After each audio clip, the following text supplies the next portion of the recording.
Hello students, हम आपको बताने जा रहे हैं अर्थमेटिक प्रोग्रेशन के एक्सरसाइज 5.1 एनसीईआरटी के क्वेश्चन को। तो हमारा पहला क्वेश्चन क्या है? The taxi fare after each kilometre when the fair is ₹15 for the first kilometre. यानी कि आपने ट्रेवल करना शुरू किया यहाँ से, ठीक है।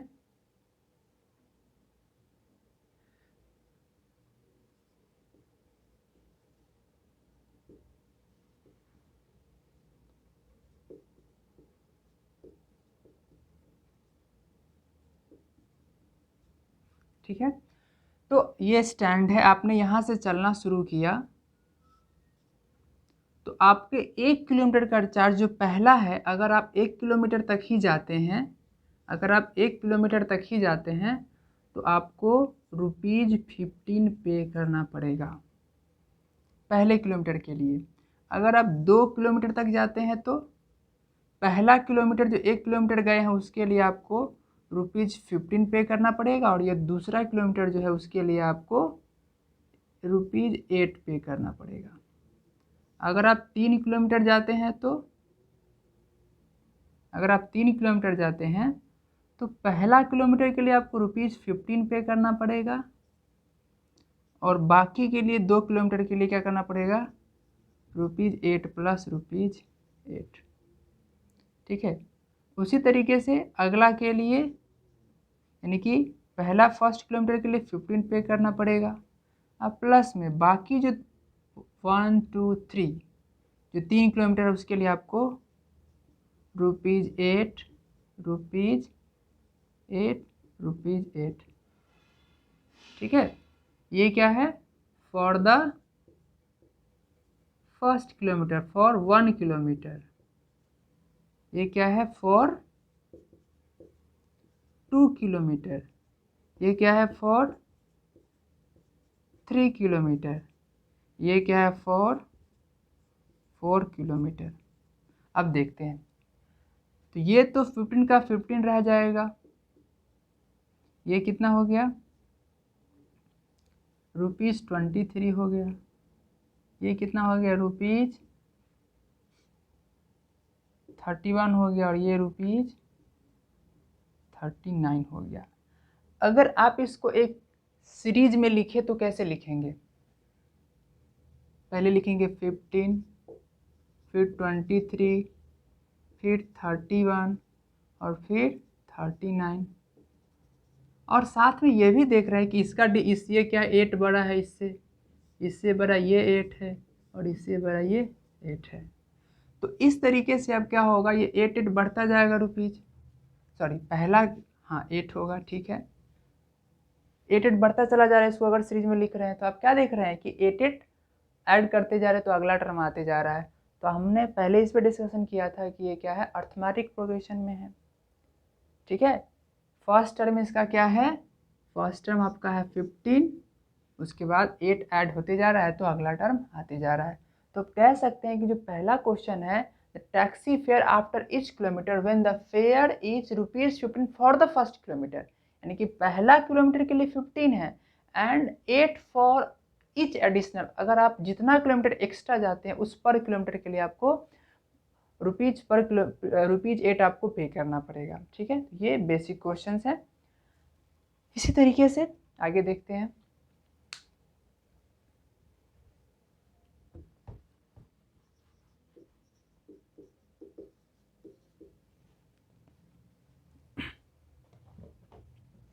नेक्स्ट क्वेश्चन है, the amount of air present in a cylinder when a vacuum pump removes 1/4 of the remaining in the cylinder eight A time.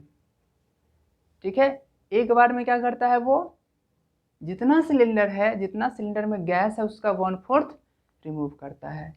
यानी कि अगर पहले से मान लेते हैं 64 लीटर है, ठीक है, 64 लीटर है, तो एक बार में कितना रिमूव करेगा ये? इसका 1/4। कितना रिमूव होगा? इसका 1/4 करेंगे तो रिमूव होगा आपका 16। ठीक है, 16 लीटर रिमूव कर दिया। अब कितना बचा इसमें, 48 बचा, ठीक है। अब कितना रिमूव किया, फिर इसका 1/4, 12 लीटर। अब कितना बचा इसमें, 36 लीटर बचा, फिर इसका 1/4 रिमूव किया, तो कितना हुआ ये, 9 लीटर।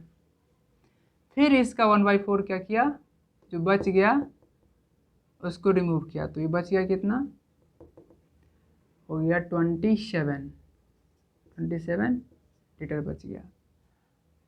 अब जो ये रिमूव करते जा रहा है अमाउंट, जो रिमूव कर रहा है, इसको अगर सीरीज में लिखेंगे तो कैसे लिखेंगे, 16 लीटर, 12 लीटर, 9 लीटर, इस तरीके से,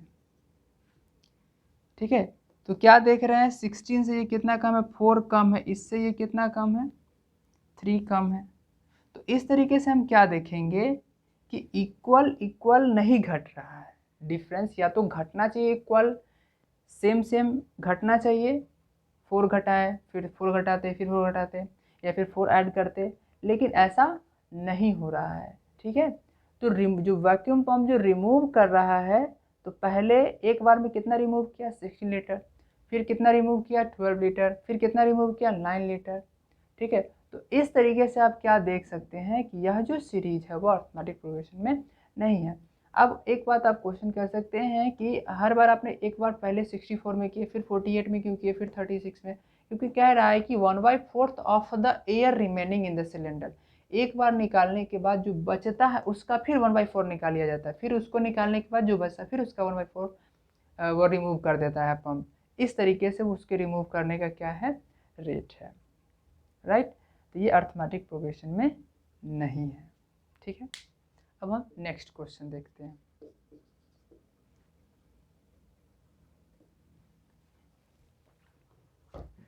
नेक्स्ट क्वेश्चन है, the cost of digging a well after every meter of digging when it cost ₹150।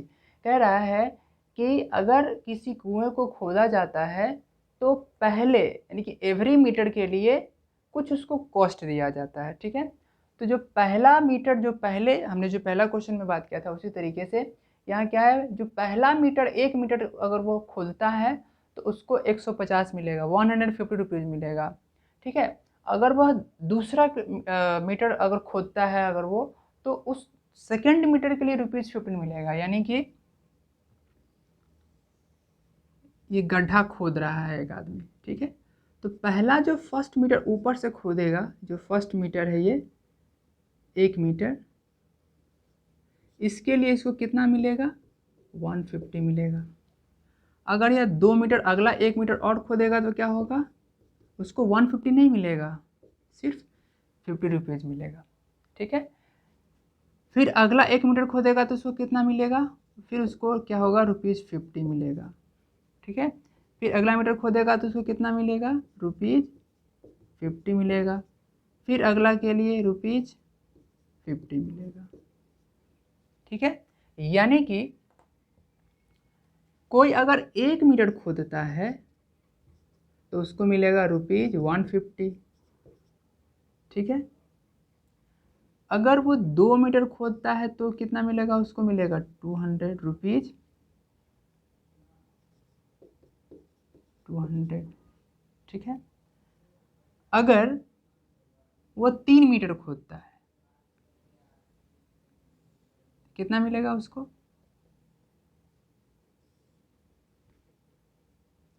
50 और ऐड हो जाएगा, यानी कि ₹250। अगर 1 मीटर और खोदेगा तो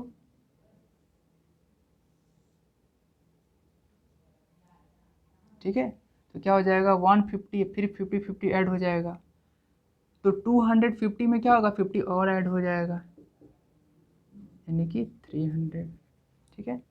अगर 1 मीटर और खोदेगा तो कितना हो जाएगा, फिर 50 ऐड हो जाएगा, तो कितना होगा, ₹350। तो इस तरीके से अगर हम देखें, अगर इसको सीरीज में लिखना चाहे तो कैसे लिखेंगे, पहले किलोमीटर के लिए 150, फिर दूसरा के लिए 200, फिर तीसरा के लिए 250, फिर फोर्थ के लिए 300, फिर फिफ्थ किलोमीटर के लिए 5 किलोमीटर के लिए 350, इस तरीके से बढ़ता जाएगा। ठीक है, 1 2 3 4 5 किलोमीटर के लिए हमने लिखा है 1 2 3 4 5। यानी कि अगर कोई सिर्फ 1 किलोमीटर तक ही खोद के रह जाता, सॉरी 1 मीटर तक ही अगर वो खोद के रह जाता है गहराई, तो उसको 150 मिलेगा। अगर 2 मीटर खोदता है तो उसको 200 मिलेगा। ठीक है, ऐसा नहीं है कि 2 मीटर खोदा तो 150 का डबल मिलेगा, ऐसा यहाँ पे वो बात नहीं है। तो 1 मीटर के लिए, सॉरी 1 मीटर के लिए क्या है 150, 2 मीटर के लिए 50 ऐड हो गया, 3 मीटर के लिए 50 और ऐड हो गया। ठीक है, 4 मीटर के लिए 50 और ऐड होकर के उसको मिलेगा। ठीक है, अब इसको देखिए क्या होगा, ये 50 ऐड हो जा रहा है इसमें, फिर 50 क्या हो गया ऐड हो गया, फिर 50 क्या हो गया ऐड हो गया, फिर 50 क्या हो गया ऐड हो गया। इस तरीके से आगे आते जा रहा है। तो क्या यह भी अर्थमेटिक प्रोग्रेशन में है। ठीक है, अब हम देखते हैं नेक्स्ट क्वेश्चन। ठीक है,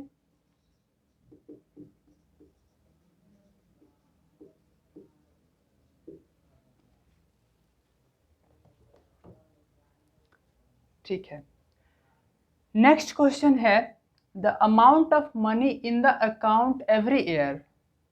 ठीक है, क्या है कि अकाउंट में अमाउंट ऑफ मनी क्या एवरी ईयर कैसा है, किस तरीके से है, अगर अगर 10,000 डिपॉजिट किया जाता है, यानी कि प्रिंसिपल क्या है आपका 10,000 है, डिपॉजिटेड किया जाता है, और कंपाउंड इंटरेस्ट यानी कि बैंक जो है सो क्या करती है, कंपाउंड इंटरेस्ट देती है इसका। तो कंपाउंड इंटरेस्ट क्या जानते हैं आप, कि हर ईयर जो इंटरेस्ट होता है वो ऐड हो जाता है और फिर इंटरेस्ट का इंटरेस्ट मिलता है। ठीक है, थोड़ा सा गौर से सोचिए, अगर ये सिंपल इंटरेस्ट में होता तो क्या होता, तो 1 साल का कितना इंटरेस्ट हो जाता SI, 1 साल का होता 10,000 इंटू 8 इंटू 1/100। ठीक है, तो कितना हो जाता है ये 800,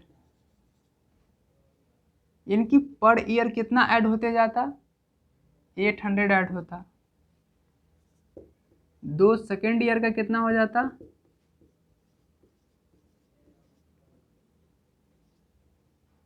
10,000 इंटू 8 इंटू 2, यानी कि 1600, यानी कि 800 क्या है बढ़ता जा रहा है।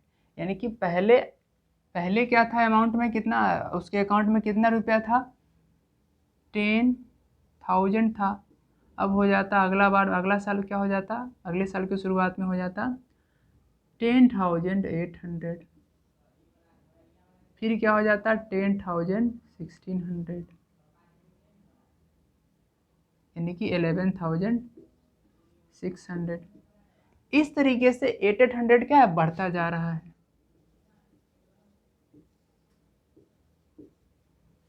ठीक है, लेकिन इस क्वेश्चन में क्या बोल रहा है कि ये कंपाउंड इंटरेस्ट पे है।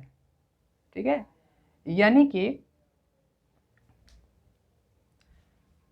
पहला साल में क्या होगा, हमने ये सिंपल इंटरेस्ट पे लिखा है, अब बताते हैं आपको कि कंपाउंड इंटरेस्ट पे क्या होगा।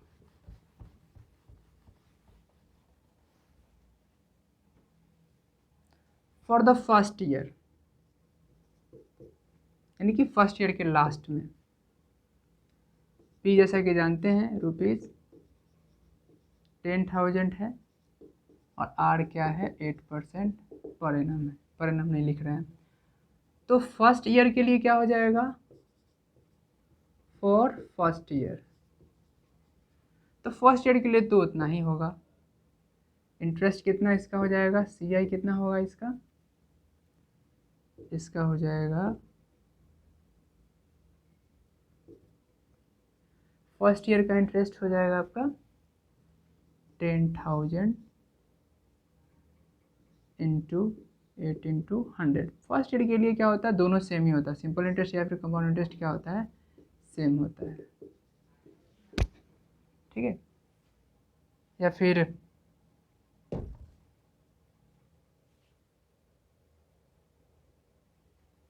सी आई ना निकाल करके हम डायरेक्ट अमाउंट के फॉर्मूला से ही निकालते हैं। इसका क्या फॉर्मूला होता है अमाउंट का? P into 1 plus R by 100, यहाँ पे n हो जाता है। तो पहला साल के लास्ट में क्या होगा? 10,000 into 1 plus 8 by 100 to the power n, that is यहाँ 1 हो जाएगा फर्स्ट टर्म के लिए, यहाँ 1 लिखे हैं तो हो जाएगा 10,000 इंटू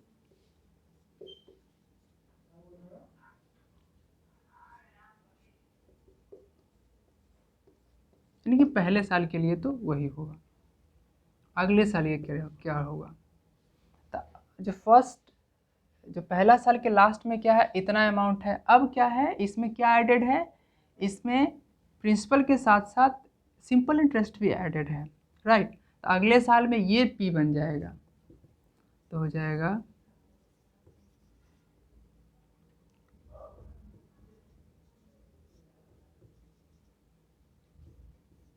यहाँ 2 हो जाएगा,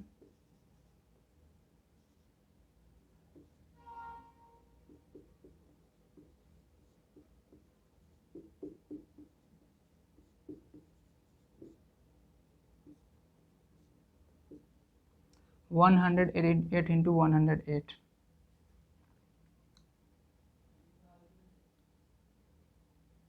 यानी कि हो जाएगा